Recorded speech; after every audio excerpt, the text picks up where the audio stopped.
All right, we're coming down the home stretch of lunch. So I want you to buckle down on what I'm going to teach you this session. I want you to think of this as I'm teaching you strategies.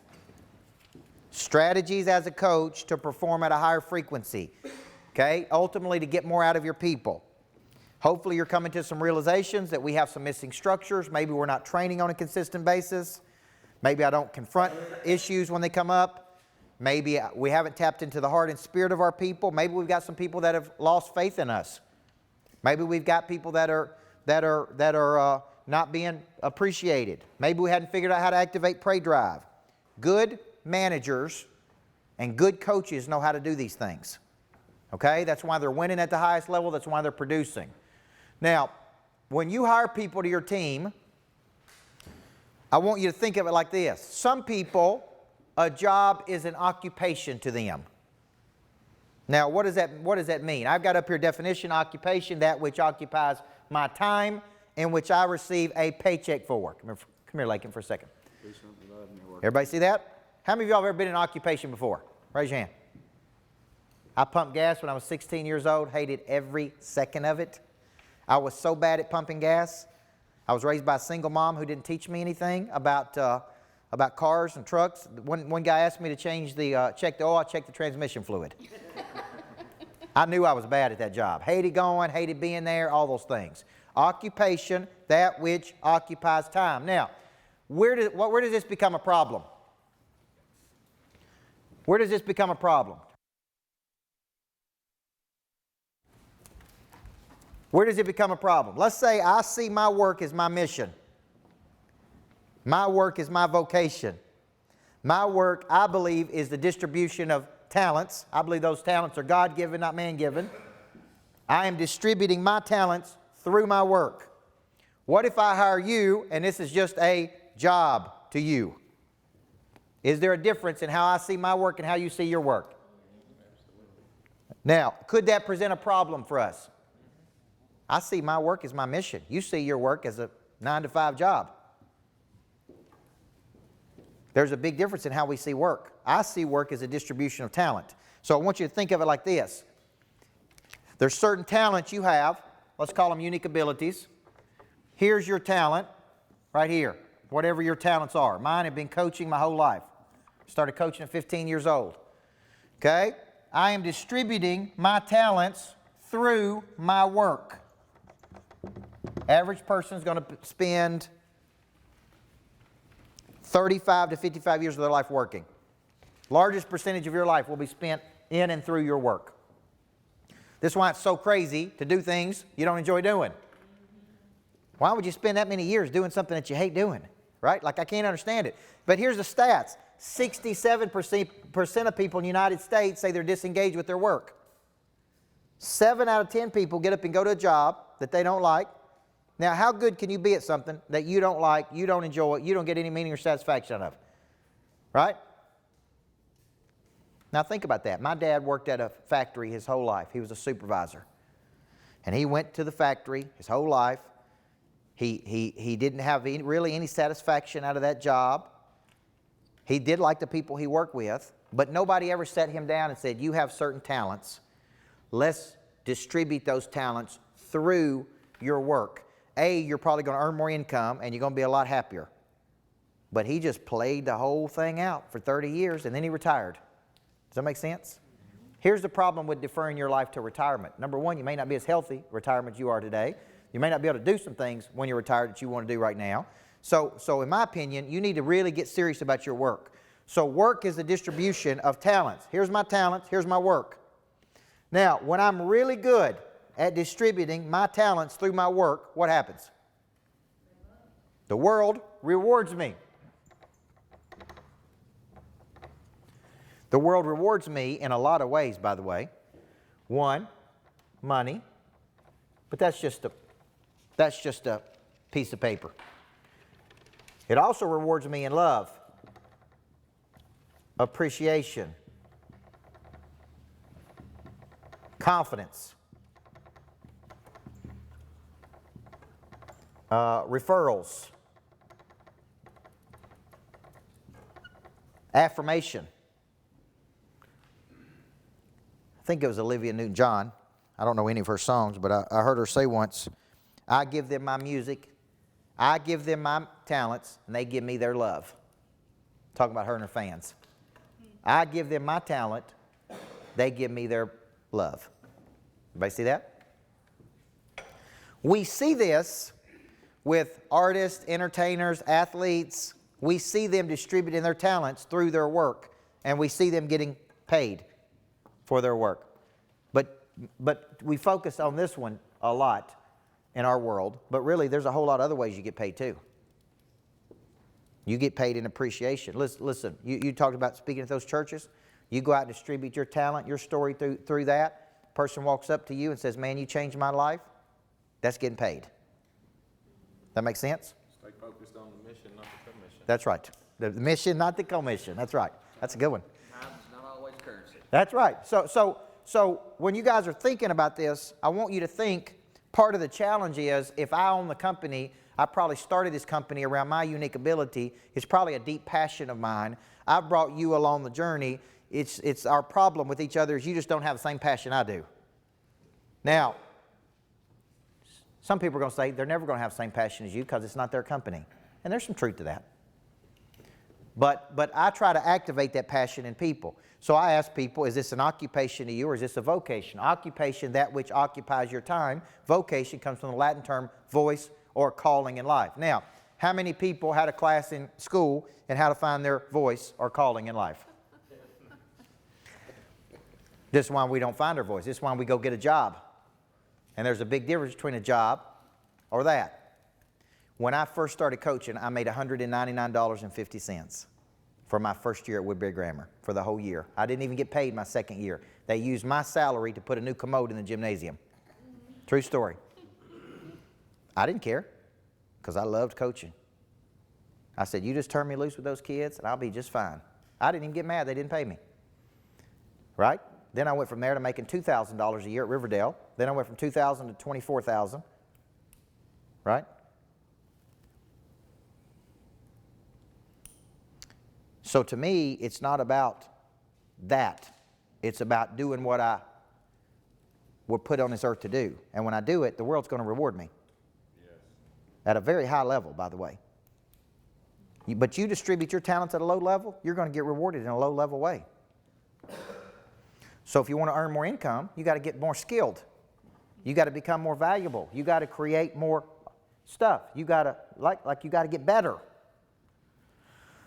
Okay, you got to get better. Now those artists that play down in Nashville, they play down in Nashville for tips. Maybe they make 40, 50, 100 bucks in a night. They're distributing their talents on a scale this big. Now they walk over to Bridgestone Arena and play over there. They make $400,000 that night, or $4 million that night, when they were just making $41 5 years ago. Okay, I could show you videos of Eric Church singing in Nashville in 2007 at 10 roof to 200 people. 3 months ago, he played in Nashville to 56,000 people. Sold more tickets than anybody's ever sold. He may have made $4 million that night, when 10 years earlier he was playing to 200 people. Singing the same songs, by the way. He's just singing them to a bigger audience. So what does he have? Talent. He's distributing his talent to the world. The world is rewarding him in the form of appreciation, love, whatever.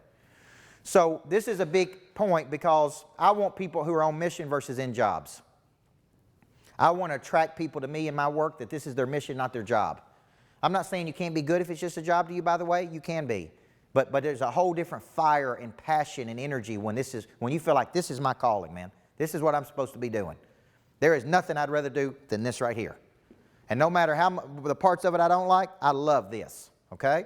So this is a big part of this. Now, I told you we were going to get into core values versus shared values. When you're coaching and managing other people, an area of conflict is when you and I don't line up on what we believe. So I believe this and you believe this. And that in that gap are areas of conflict. Okay? My wife is the disciplinarian in our house, and I'm dad. I have one daughter. And My wife is with my daughter all day long, so she's very strict, very disciplined. We get up at this time, we do this, we do this, we do this. Don't, right? Like she keeps her, right? I come home, and I'm sweet, friendly. I remember the first time I gave my daughter a little spank on the hind end because she did something, and she looked at me, and she started crying. And you know what I said? I'm so sorry, babe. I didn't mean to do that. My wife was like, what is wrong with you? Like, you can't tell her you're sorry when you discipline her, right? I'm like, I know, but she started crying in those eyes, and But my wife's like, we got to get on the same page about how we're going to parent this child, okay? Now, here's my point. When two people are not on the same page about something, it creates conflict. Everybody see that? So this is very critical. When I say core values, I'm not saying them like you think. Like trust, honesty, integrity should be given core values. Like if I can't trust you, you're not honest, you're not ethical, we don't need to work with you, okay? Okay, now, I'm saying, what do you value at your core? At my core, I value coming in early, staying late. I value exceeding expectation. I value going the distance. I value over-delivering. I value showing up even when you don't feel like it. Like, these are my core values. Everybody with me? I believe everybody needs a coach in life. I believe a good coach can change your life. Now, if I hire people that don't believe that, are we going to have a problem with each other, yes or no? Yes. All of conflict comes when there's a difference of core values. It's that simple. Where there's a lack of alignment on core values, there will be conflict. If I'm the owner of the company and I'm not clear, and sometimes we think people understand what they're supposed to do, but we're not clear. So we create a confusion in them. If I say, this is the way I want this to be ran, if I don't say it and you run it the wrong way, is it your fault for running it the wrong way, or is it my fault for not telling you how I want it done? All confusion in any company is created by the leader. Everybody hear that? All confusion that is happening on your team right now is created by the leader, not being clear on what is expected. What are the standards? How is this supposed to be done? Like when I was griping about the sign being too small, it's my fault. I just told my team this week, we need a sign because people get lost going to the lodge. I need some signs. Then they show me a sign. I'm like, I don't like that.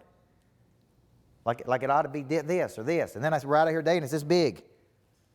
Now, is it their fault or is it my fault? I should have said, I want a big sign that nobody can miss. I want 4 of them. One when you get off the interstate, it's got a big thing pointing this way. Y'all listen to this over there? I want a big sign going this way. Huh? They're not listening. Are you listening? Big sign this way. Now, here's my point. I didn't say that yet this week. I just said, look, y'all need to get some signs so people know where the lodge is. Okay? So they did what I asked them to do.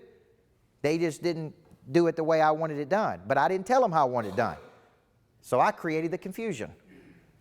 So when you think about this, when we're not clear on core values, now my buddy Matt Monero's got a big wall out in Dallas of their top 5 core values. And one of his core values is we're here because we want to be here. He don't want anybody working at his place that don't want to be there. So when they're kind of moping around or not doing it, he says, hey, let me borrow you for just a second. And he takes them over to that big sign. He says, hey, core value number 3, we are here because we want to be here. Don't seem like you want to be here. Am I right about that? That's one of his core values. We're here because we want to be here. So he's got them up. When they violate them, he takes them right over there and shows them, hey, we're violating this core value. One of his core values is we do what's best for the customer, not what's best for us.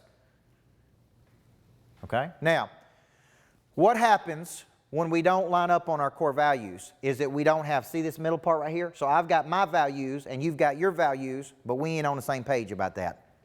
So now we have conflict.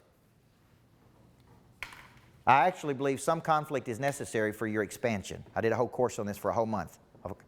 On the other side of conflict is intimacy with your potential. On the other side of conflict is a deeper intimacy with you and another person, if you can just fight through the conflict. But how you handle conflict is very critical. Would you agree? How you handle conflict either opens the door to possibility or closes the door to possibility. Now, what if we don't line up on our core values? What's going to happen? I'm going to show you.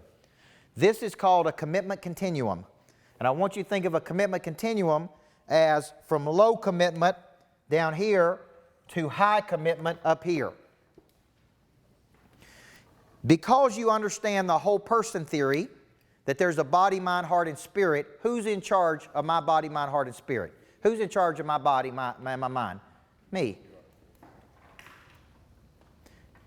Therefore, I'm making a choice on how much I give you. I could withhold something from you, which means I don't give you my best effort. When we don't line up on what we believe, look at the levels of commitment. Lowest level of commitment between two people is rebel or quit. Rebel or quit. Second level of commitment, malicious obedience. What's malicious obedience? It's when you say one thing to their face and another thing behind their back. That's malicious obedience. Willing compliance, what is that? This is where most places operate. Willing compliance is I show up, I do what you ask me to do, I don't give you any more, I don't give you any less, my heart's really not involved in this, I just need to get my paycheck. So I don't help you, but I don't hurt you. Everybody see that? I'm just willingly complying. Most teams in our country are operating right here. Now, can you win championships operating right there? Can you perform at a high level operating right there? No. Why would we be at that level? Because we don't believe the same things. As we move up the continuum, here's what we get. Creative excitement, heartfelt commitment, synergy. These are the highest levels of commitment to two people. Now, what is creative excitement? Let me tell you what creative excitement is. You got an employee that comes in on Monday morning and says, man, I've been working on something all weekend long on how to do this better and this better and this better and this better, and I got 2 ideas and I got 3 strategies and I got 2 things we should try. That's creative excitement. Like, I'm excited about this. Heartfelt commitment, I'm in. Whatever we need to do, Coach, we're doing it. Synergy, combination of talents. These are very high levels of commitment to each other. The teams that win the most have these things going on. High levels of synergy, okay? Now, so I want to stop right now, and I want you to tell the people at your table, which level do you think you're at? On the commitment continuum, are you here? Are you here? I had an employee a few years ago that every time I went on the road, he would pollute my other employee. So I had this girl on my team. I'd go away on the road and I'd come back and she was distant from me. And I never knew what was happening. I'm like, why? I'm like, I thought we were on the same page and I thought it was all good. And I'd go away and go on the road and then I come home and then I have all this resistance. And I had an accountant that come in X number of days per week and worked on stuff. And she told me one day, she said, you know what's happening when you're on the road, Coach? I said, no, I don't. He said, well, that guy is polluting her. He's saying things like, well, Coach Burt's mad at you, but I told him not to be mad at you, and I got your back, girl, and I'll watch you, and all this stuff. And he would just make up things to her to turn her against me. And it wasn't because I treated him poorly, it's just because that's who he was. He was a bad character person. He was a bad character person. So guess what? He had to go. And so did she. Here's my point, though. I did not have a good control of my culture at that time. I thought I would just leave and let them work, thinking I didn't have structures that I have today. I didn't have accountability that I have today. I didn't have a lot of the stuff I had today. So I actually had me, a coach that knows this, that writes books on this, had a culture with this. Right? Now, you guys know Dave Ramsey. Some of you are Dave Ramsey fans. Some of you are not Dave Ramsey fans. No matter, here Dave Ramsey has a rule, and he says this: when should you fire a person? His rule is the very first time you have to think about it. His rule is the very first time you have to think about it, they've done something to plant a seed in your mind that they need to go. That's his rule. He also has a rule about gossiping. They tell you, they have 300 some employees or 400. Here's the rule. If we catch you gossiping, the first time we're going to tell you, don't ever do it again. Second time, we're going to fire you. We do not gossip about other employees here. That's a rule. So if we catch you gossiping, we're going to let you go right then. That's his rules, okay? Now, you can decide what your rules are, but you got to ask yourself what kind of culture. So take a second right now and ask yourself, do you have a culture that's here? Maybe you may say it's right here, or do you have a culture that's right here? And we got to work hard as coaches to get this thing up to this level. Can you mention just a little more on synergy? All right, synergy is the highest form of combination of talents. So if you study synergy, synergy is the seventh habit of the 7 habits of highly effective people. It is you bring all of your talent and I bring all of my talent and we combine those talents. That is the highest form of interaction between two people. You bring the best to you, I bring the best to me, and together, boom, we can go to the next level. What kind of culture do you have right now? Tell the people beside you. All right. Now, let's get a pulse on this. Let's get a pulse on this. How many of you think we got some work to do on this part? Okay? Because will and compliance will never operate at the highest frequency. Will and compliance is we're going to do just enough to get by here. Let me put it another way. We're going to do just enough not to get fired. Creative excitement. Now, Mel, my assistant, was here, you know, and when she gives me a problem and she says, this is a problem, I put it right back on her. How are you going to solve that problem, Mel? Because I hired you to solve problems like this.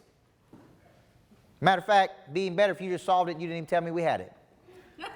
Right or wrong? Like, don't tell me we have a problem without giving me a solution to that problem. But better yet, you're qualified to solve the problem. So just go and fix it. Just go and solve it. Creative excitement is you've empowered. This word was big for you. I don't know, in the 90s or I don't know when it was. Empowerment was a big word. Remember y'all heard that word, empowerment? Well, empowerment means you are empowered to solve this problem.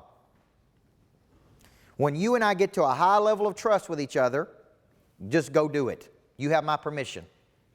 You don't even have to ask me. That's the level I want to get my people to. Like, look, I hired you. You're good. Go do. Then come back and report back to me on what you did. Okay? I'm okay if you screw something up. But screw it up doing something versus waiting on me to tell you to do something. Okay? We call it a high degree of personal responsibility. A high degree of personal responsibility is you are resourceful. When you run into a problem, you solve that problem. That's the kind of people I'm looking for. Batteries included, remember? Now, how many of you think you got your culture up here? Anybody? Okay? Some of you? Good. Some of you know, but listen, that's where we want to get to. Now, I'm going to finish this session on this concept. The way to get high levels of commitment, in my opinion, as a coach, is to activate what's called the prey drive in a person.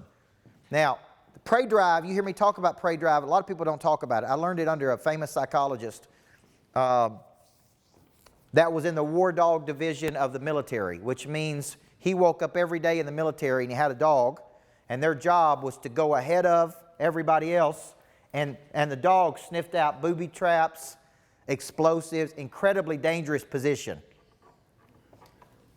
Bob Samara was his name. And he had to mentally get tough because every day he was walking into, he had no idea what he was walking into. Imagine every day that was your job. And he said those dogs had prey drive. Trained dogs have a prey drive about them. Prey drive is the ability for you to see something you want and have the guts to go get it. Everybody see that? Now, how many of you have a little dog that you say, oh, this little sweet dog would never hurt anybody? If that dog was trained by the right person and that prey drive was activated, you would not want to be alone in a room with that dog. I believe, as does Samara, that humans have a prey drive about them.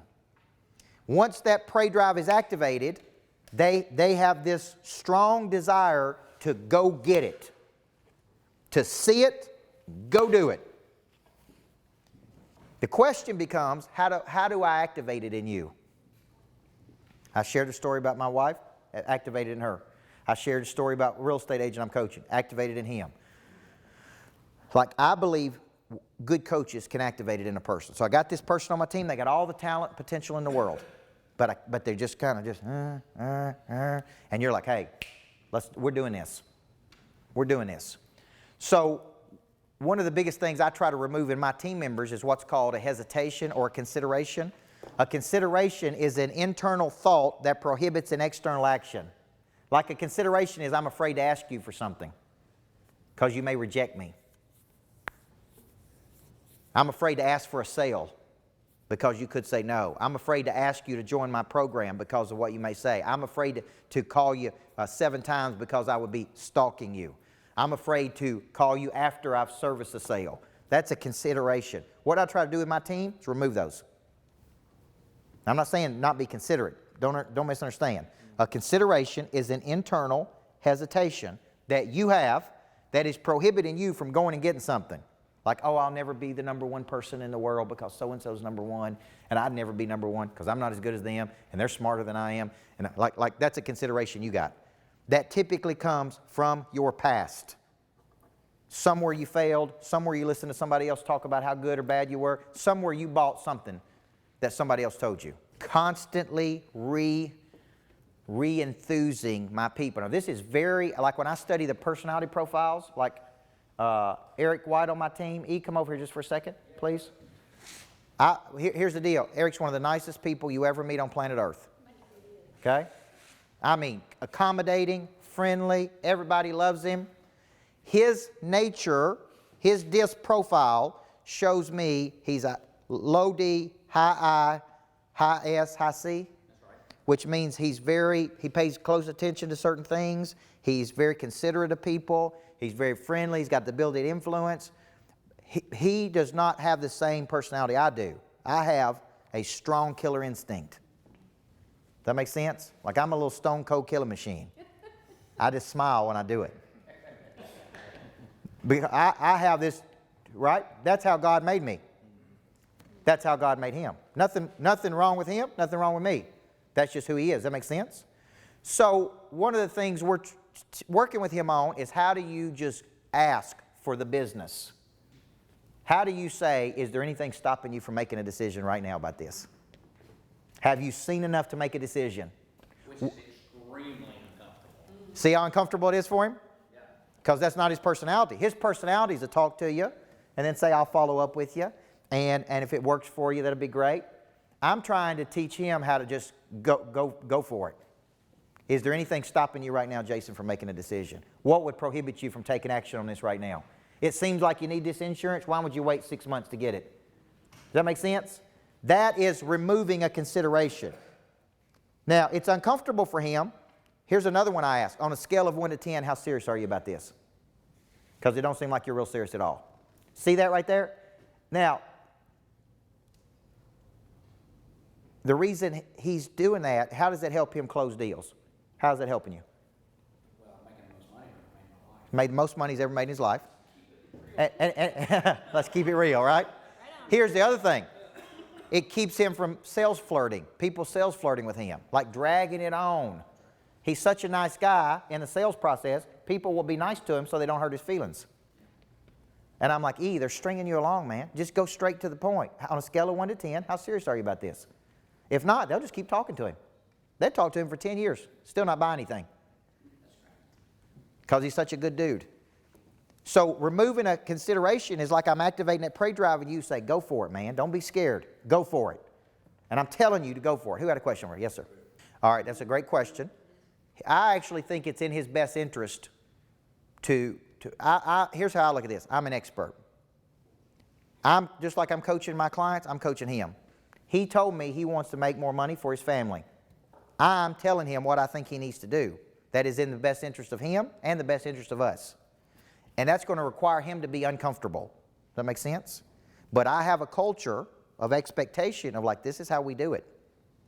Like you can be intense and positive. Don't be afraid to ask for business.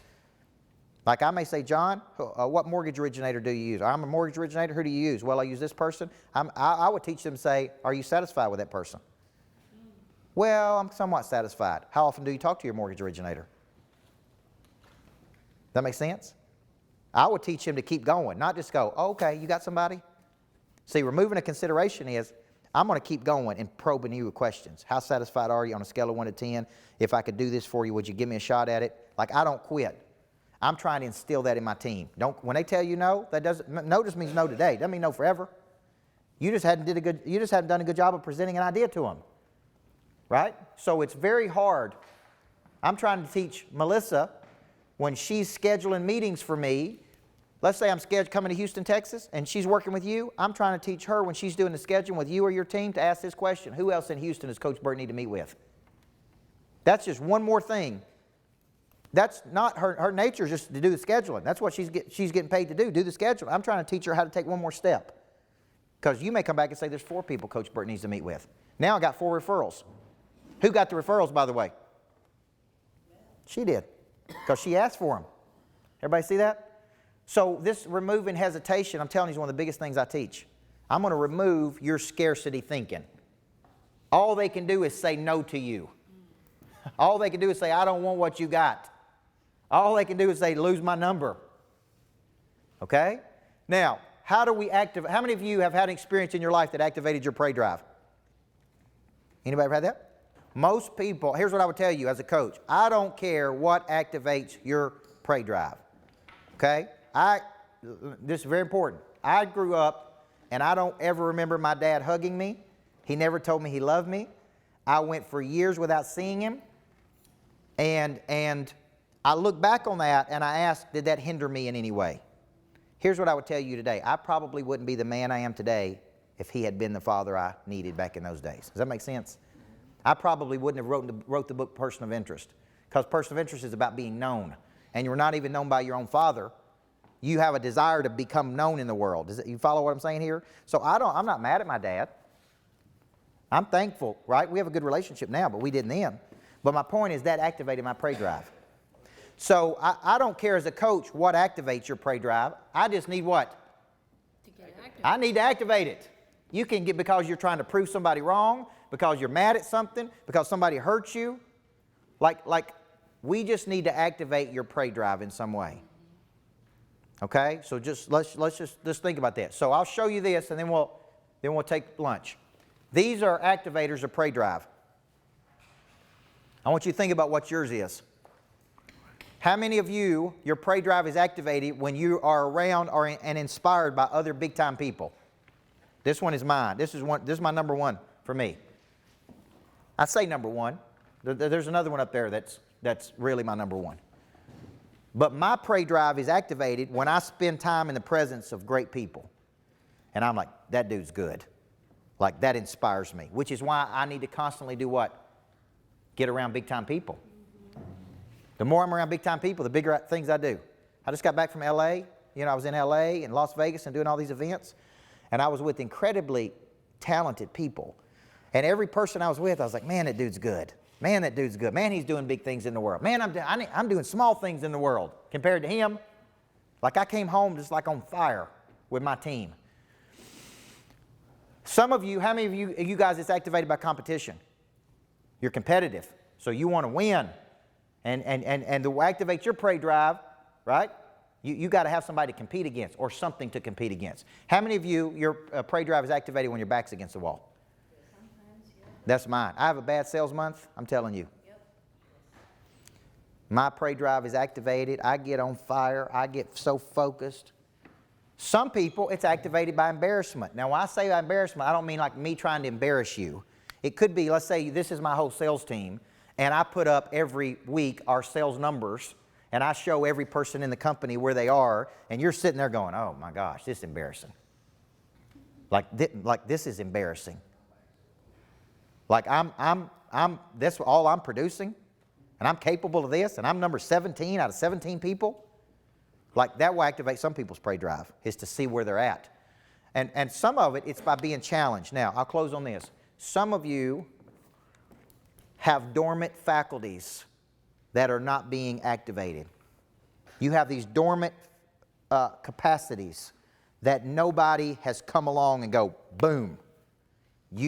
It's time for you to get up. I played that song, was it Maureen Morris? Marin Morris. I played that song this week for my team, Girl.